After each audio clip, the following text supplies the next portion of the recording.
गो कि ये सारी चीजों के बावजूद, और इस सारे को पुश किसने किया है? एससीओ को इतना ये ताकतवर बनाने वाला कौन है? Current American policy. इस वजह से ये एससीओ तो पहले भी थी। अब यहां आपका एक और सवाल था कि यार इसकी कोई अहमियत है या नहीं है, जस्ट आने जाने वाली बात है। तो आपकी एक और अहमियत को बताता चलो, मैं खुद बड़ा इसे अच्छी तरह से बात कर रहा था। जितना भी वेस्टर्न मीडिया है मेन स्ट्रीम, वो सुवाए खबर की से नहीं दिखा रहा था। खबर दे रहा था कि वहां वो वहां सबमिट हो रही है जस्ट, उसके बाद एक नई चीज शिफ्ट कर देता था। बाकी मीडिया जो है वो लाइव स्ट्रीमिंग 24 घंटे भी दिखा रहा था और चल रहा था इसी समिट के बारे में, जो कि इसके बारे में आगे फिर स्टैटिस्टिक के साथ हम बात करते हैं कि ये सिर्फ नहीं है दुनिया का, बल्कि ये दुनिया का कितना पोर्शन है और ये कब से हुआ, क्या इसके आगे असरात हो सकते हैं, और पार्टिकुलरली चाइना का इस पे मौकफ क्या है। In his speech president Xi Jinping, ये चाइनीज नाम है, अगर मैं गलत पढ़ूं तो इसे गिव अप कर देना मुझे, बहरहाल यही नाम है इसका। शी जिनपिंग प्रेसिडेंट है चाइना का। Called for equal and orderly multipolarization. The Chinese leaders stressed the need for the organizations to work together a more just and equitable global governance system. ये है China का मकसद।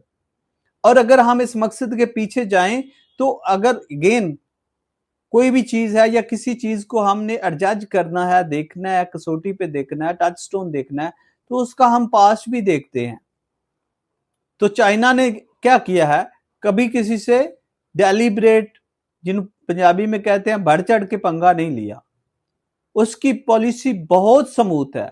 हालांकि मैं आपको बताऊं कि इतनी जगह पे, वो बात लंबी चली जाएगी, लेकिन इतनी पॉइंट्स पे, इतनी जगह पे, समंदरों से लेके आसमानों से लेके हर जगह पे अमेरिका ने डायरेक्टली इनडायरेक्टली इंटरफेरेंस की है।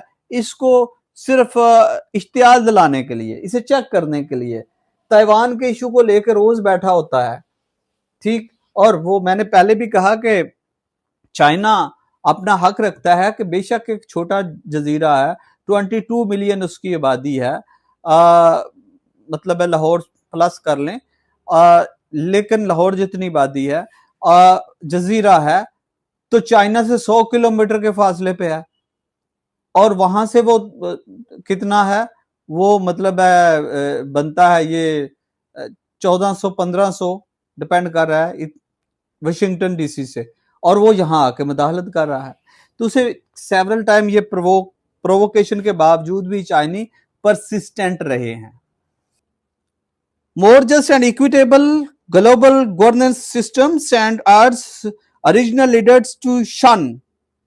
अब क्या किया उन्होंने, कहा शन करिए, परहेज कीजिए वर्ल्ड लीडर को। बल्कि ये जब ये इसकी एक स्टेटमेंट आई थी जब ईरान के साथ इसराइल का कॉन्फ्लिक्ट था या वार थी, तो चाइनीज प्रेसिडेंट ने कहा कि इसके बगैर भी, यूएसए के बगैर भी दुनिया चल सकती है, ये ऐसी कोई बात नहीं है। और ये सारी चीजें उसने बड़े तरीके से कर रहा है, जो कि वाशिंगटन को उसकी पॉलिसी की समझ ही नहीं आ रही।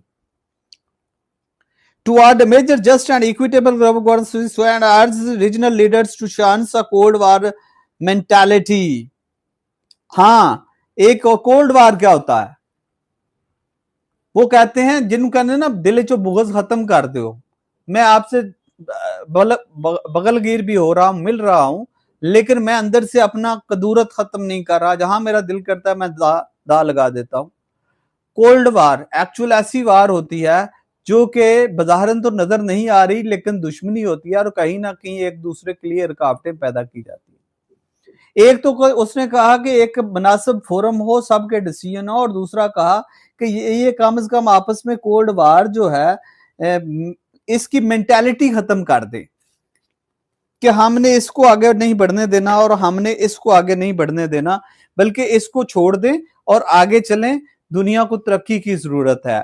It was pointed out that member states faced complicated security and development challenges in a chaotic and intertwined world। अब वो कह रहे हैं कि दुनिया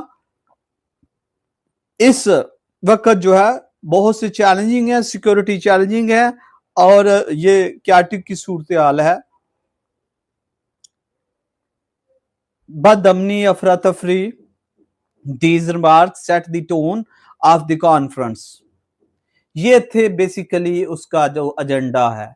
अब चाइनी प्रेसिडेंट ने अपना एक एजेंडा किन अल्फाज में कहा कि एक तो कोल्ड वार की मेंटालिटी प्लीज छोड़ दें, दूसरा उसने कहा कि इंसाफ पे मबनी जो है वो फैसले होने चाहिए, जहां जिसका कोई राइट बनता है वो राइट जो है उसे दिया जाए, ये ना देखा जाए कि कोई बड़ा है या छोटा है। These remarks set the tone of the conference। His speech indicated Chinese emphasis on geo-economic and connectivity। सारी चीजों को देखते हुए चाइना का मकसद क्या है कि कनेक्टिविटी हो दुनिया के साथ ट्रेड हो और इकोनॉमिक बेहतर हो। और ऐसा है, हर खित्ते में कुछ ना कुछ ऐसी पोटेंशियल है जो दूसरे खित्ते की जरूरत है, लेकिन चूंकि जिसके पास पोटेंशियल है उसको उसकी ज्यादा जरूरत नहीं है और जिसको जरूरत है उसको मिल नहीं रही। तो अगर ये कनेक्टिविटी का जो सिस्टम है, जो जैसे कि कॉरिडोर फेज 2 जो हमारा चल रहा है, और ये चाइना ने की बहुत बड़ी इन्वेस्टमेंट है। अगेन मैं कहूंगा कि इंडिया कह रहा है कि पाकिस्तान चाइना की स्टेट है, ये चाइना का सूबा है।